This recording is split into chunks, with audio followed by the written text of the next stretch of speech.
Bahujan Samaj party के प्रत्याशी शुभ नारायण चौहान ने किया रोड शो।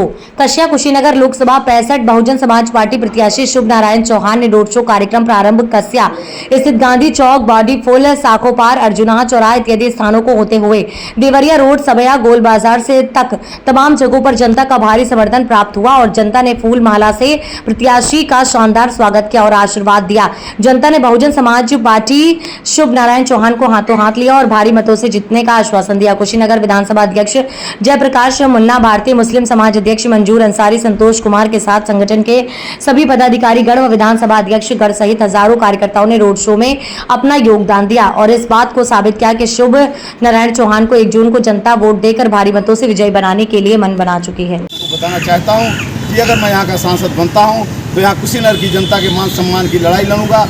कुशीनगर की जनता के सम्मान को कभी झुकने नहीं दूंगा, उनका माथा झुकने नहीं दूंगा। और माननीय बहन जी के आशीर्वाद से अगर मैं आप सबका सांसद बनता हूं तो माननीय बहन जी के आशीर्वाद से जितनी जन कल्याणकारी योजनाएं हैं वो सबसे ज़्यादा धरातल पे कुशीनगर में उतारने का काम करूंगा। और यहाँ के बच्चों को बहुजन समाज पार्टी जिंदाबाद, कुमारी मायावती जिंदाबाद। पार्टी हमेशा विकास के मुद्दे पे चुनाव लड़ती है और विकास में विश्वास रखती है।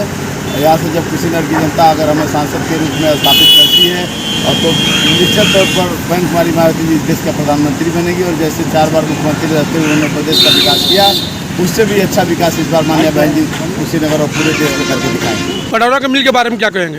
पटौरा मिल के बारे में आपके प्रधानमंत्री जी ने कहा था कि मैं 1 साल के अंदर इस मिल को चलवा दूंगा।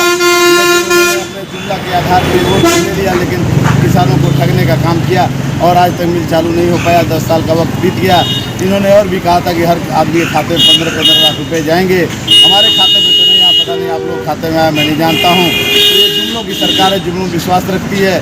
लेकिन हम अगर यहाँ के सांसद बनते हैं तो ये जनता की आवाज़, किसानों की आवाज़, मजलूमों की आवाज़ बन के पार्लियामेंट में दहाड़ेंगे और यहाँ की समस्याओं को उठा के यहाँ से उस समस्याओं से निजात दिलाने का काम करेंगे। यहाँ के समाजवादी पार्टी जो नेता है वो बोल नहीं पाते हैं, इस पर क्या कहेंगे? अब समाजवादी पार्टी के नेता बोल नहीं पाते, पर्सनल टिप्पणी मैं नहीं करना चाहता हूं, लेकिन आप सब बहुत योग्य लोग हैं। आप लोग सोशल मीडिया और तमाम तरह के नेटवर्क से उनका सब चीज़ जो प्रत्याशी आपके यहाँ लड़ रहे हैं उनके बारे में जान लीजिए, कौन कितना पढ़ा लिखा है, क्या कर रहा है। तो जो आदमी जब पढ़ा लिखा कम होगा और उसको बोलने नहीं आएगा तो जनता के सवालों से भागेगा। तमाम मंत्री विधायक आपने देखे हैं बनने के बाद आप लोगों से डर के माइक देखते ही भाग के छुप जाते हैं। लेकिन मैं आपसे कहना चाहता हूं कि मैं यहाँ जनता की आवाज़ बन के पार्लियामेंट में दहाड़ूंगा और यहाँ ना तो आपके सवाल से भाग रहा हूँ ना जनता के सवाल से भाग रहा हूँ। मैंने देश का सेवा किया है, फौज में रहते हुए अब जनता का सेवा करना चाहता हूँ और जनता के बीच में रहना चाहता हूँ। यहाँ जो सपा के प्रत्याशी हैं आपको मालूम होना चाहिए कि वो आपके सवाल से डर रहे हैं, आज जनता से डर रहे हैं, जनता के बीच में जा नहीं रहे हैं, जनता खदेड़ रही है और जितने हारने के बाद वो यहाँ रहेंगे नहीं। जनता के सुख दुख से उनको कोई लेना देना नहीं है। तीसरा प्रत्याशी आप देख रहे हैं दीवानी मौर्य जी हैं जो कि यहाँ की जनता के साथ छलावा किए, धोखा किए और अपनी रोटी सेकने के लिए तरह तरह की पार्टियों में गए। जब बहुजन समाज पार्टी में होया करते तो माननीय बहन जी उनको अपने दूसरे नंबर का हैसियत रखने वाले बसपा में कदावर नेता का सम्मान मिलता था।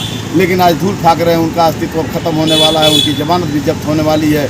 और आपके सिटिंग जो सांसद हैं आपको मालूम है कि ये लोग जुमलों की सरकार है, ये लोग आवाज़ नहीं उठा सकते, ये लोग सोगी बरवा का आवाज़ नहीं उठाते हैं। वहाँ की कितनी जर्जर हालत है, कितनी जर्जर रोड है।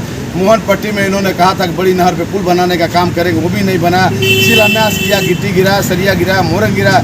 जैसे ही इन्होंने वहाँ के वोट को ले लिया तो उन समाज के साथ और जनता के साथ धोखा करने का काम किया और वहाँ पुल का निर्माण नहीं हो पाया। ठीक है।